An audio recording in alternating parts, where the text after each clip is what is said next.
Bienvenue dans le magazine En route pour le COS. Chaque mois, on vous donne des informations sur ce chantier hors norme de 24 km. Alors aujourd'hui, on va s'intéresser au revêtement de la chaussée qui nous entoure. C'est ce qu'on appelle les enrobés avec nos deux intervenants. Vincent Lebros, directeur des travaux Eurovia. Comment allez-vous ?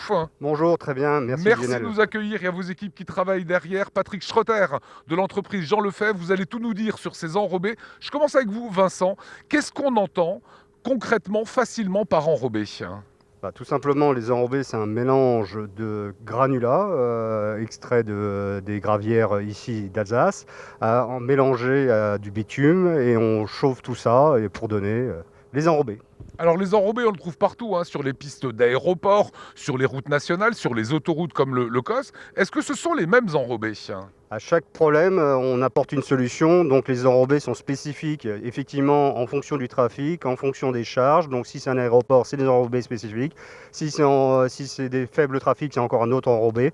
Et sur les autoroutes, il y a du trafic poids lourd. Donc c'est des enrobés qui sont structurés pour supporter les charges. Alors ça aura échappé à personne qu'il fait un peu frais aujourd'hui en Alsace. Est-ce que vos enrobés, spécifiquement pour le COS, ont des spécificités pour le froid en hiver, pour les grosses chaleurs en été ? Tout à fait, on modifie les caractéristiques des enrobés pour supporter le froid alsacien, mais aussi l'été qui supporte les températures caniculaires qu'on a eues ces dernières années pour éviter qu'ils se mollissent. Alors une chose qu'on sait un petit peu moins, et on va le voir dans un instant dans le reportage, c'est que en grande partie, les matières sont recyclées. Tout à fait, c'est une grande première sur cette autoroute. Nous avons pris le pari de recycler à hauteur de 50% des granulats, c'est-à-dire que 50% des granulats qui sont incorporés dans ces enrobés sont issus d'anciens chantiers rabotés, donc c'est-à-dire on a récupéré les anciens enrobés, et ce qui a pour effet d'économiser la ressource naturelle. Donc on a économisé 200 000 tonnes de matériaux. Alors c'est ce qu'on va voir de suite avec Mathieu Chanvillard. Comment sont fabriqués ces enrobés ? Regardez. En théorie, la recette est simple. À l'entrée de la chaîne, différentes tailles de cailloux et du bitume. Le mélange des deux, à chaud, c'est l'enrobé qui, à peine produit, rejoint directement les chantiers. Vous avez vraiment la matrice granulaire avec tous les différents cailloux, issus à la fois des graves naturels et des recyclés, et une matrice noire autour, qui est en fait le bitume, qui, quand il est chauffé, a une texture plastique qui lui permet de bien enrober les cailloux. Et une fois qu'il est mis en œuvre, compacté et qu'il est refroidi, on obtient un enrobé complètement dur, quoi. Le bitume, c'est ce matériau noir qui existe naturellement, mais qu'on peut aussi obtenir en distillant du pétrole et qu'il faut chauffer à 150 degrés pour être maintenu à l'état visqueux. Il est mélangé au gravier dans cet immense tambour. Eux proviennent de la gravière de Walff à quelques centaines de mètres, mais aussi d'anciens morceaux de chaussée arrachés ailleurs qui sont retraités et réinjectés dans la fabrication. À partir du moment où on a des chaussées qu'on rabote, des autoroutes ou des trottoirs qu'on décroute, le matériau, comme il peut être utilisé dans des nouveaux enrobés, il va être stocké sur nos sites, retravaillé pour pouvoir être réinjecté dans les formules, et en particulier sur le COS où on va réinjecter jusqu'à 50% de matériaux recyclés dans les couches d'enrobés. 50% de matériaux réutilisés, c'est à la fois une expérience et un record qui feront du COS un test grandeur nature pour une telle proportion d'éléments recyclés. Voilà pour une meilleure compréhension. Alors Patrick Schroeter, on voit les machines derrière vous qui travaillent. Ça prend combien de temps pour faire des enrobés sur la distance totale du COS, c'est-à-dire 24 km ? Oui, on arrive à réaliser 2,5 km par jour sur une seule couche. Il y a 3 couches à mettre. Donc c'est relativement rapide comme travaux, effectivement. Est-ce que la voie de droite, qui est souvent utilisée évidemment par les gros transporteurs, par les camions, est-ce qu'elle va s'user plus vite que le reste de l'autoroute ? Oui, tout à fait. La voie de droite sollicitée par les charges des camions va se déformer et revenir à sa place beaucoup plus souvent.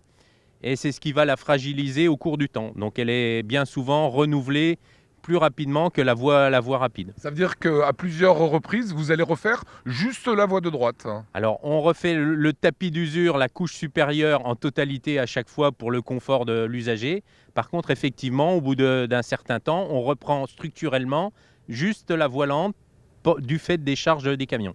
Alors s'il y a bien une chose essentielle évidemment, c'est la qualité du revêtement pour que la voiture ait une bonne tenue de route, pour qu'il y ait une bonne acoustique. Reportage de Mathieu Chanvillard. Le balai a commencé il y a quelques jours, une file de camions qui attendent leur tour pour alimenter cette machine qui pose centimètre par centimètre les premiers enrobés de l'autoroute. Les compacteurs suivent de près, car avec ce matériau qui se travaille à chaud, il n'y a pas de temps à perdre. Le matériau se pose à chaud puisqu'il arrive ici entre 150 et 170 degrés. On a un temps relativement contraint de mise en œuvre puisqu'il refroidit relativement rapidement. Il ne peut en effet y avoir que quelques heures entre la fabrication de l'enrobé et le moment où il est posé sur le chantier. Le vent et les basses températures réduisent parfois encore ce délai. Et l'enrobé n'est pas posé en une seule fois. Ici, il y a 3 couches superposées, chacune étant tassée et séchée avant d'accueillir la suivante. Pour avoir une bonne pose d'enrobé, il faut respecter les épaisseurs, parce qu'on est sur des couches relativement minces, donc on a peu de tolérance. Et après, il faut surtout au niveau du confort de l'usager respecter ce qu'on appelle nous un uni, donc quelque chose qui est régulier, sans mouvement brusque, pour éviter qu'en voiture on ressente des défauts. Voilà. Et même si la résistance est un des critères fondamentaux, l'enrobé est aussi une couche d'usure, appelée par nature à être remplacée au fil du temps. Alors Patrick, on sait qu'une autoroute est toujours en pente, on l'a compris dans d'autres émissions, pour que chaque goutte d'eau puisse s'écouler. Est-ce que c'est complexe à réaliser ? Sur les parties de section courante où il n'y a pas d'échangeur et ainsi de suite, c'est relativement simple de déverser l'eau sur les côtés. Les points délicats sont les échangeurs où plusieurs chaussées se raccordent et la géométrie, malgré tout, doit être réfléchie largement en amont pour arriver effectivement à évacuer toute l'eau. On voit les équipes qui sont en train de travailler, remettre du revêtement. Est-ce qu'il y a un temps de séchage ? Alors pour les enrobés, c'est un matériau qui arrive chaud à 150 degrés. Le temps de pause détermine en fait grosso modo 1 heure après, on peut circuler sur les enrobés. Une petite heure et on peut rouler sur cette route-là actuellement. Tout à fait. Vincent Lobreau, évidemment, on n'arrête pas le progrès. Je pense notamment à l'acoustique. On a pu rouler ici sur cette petite portion d'autoroute et le son était extrêmement faible. C'est ça le développement que vous faites ? C'est ça, tout à fait. Donc là, on a fait le pari de mettre des enrobés acoustiques sur une partie de la section autoroutière. Ça a pour caractéristique de diminuer de 3 décibels le volume sonore. 3 décibels, ça correspond à peu près à la moitié du son en moins, quoi. Dernier petit point, comment se passe le contrôle qualité ? On voit les machines qui travaillent, comment s'assurer que le travail est parfaitement fait ? Donc pour cela, on s'appuie sur notre laboratoire qui fait des carottages, qui mesure en centrale la fabrication et qui pour aboutir à un produit, à une conformité du produit. Et Patrick Schroeter, ce sont vos équipes qui vont, à un moment ou à un autre, vérifier la qualité de la pose de l'enrobé ? Effectivement, les équipes de pose, elles vérifient les épaisseurs, vérifient la géométrie, donc les largeurs, pour pouvoir avoir des voies suffisantes à la fin. Et notre laboratoire vient ensuite sur la partie terrain prendre des compacités, vérifier que l'enrobé est correctement compacté. Voilà, merci à vous messieurs pour ces explications.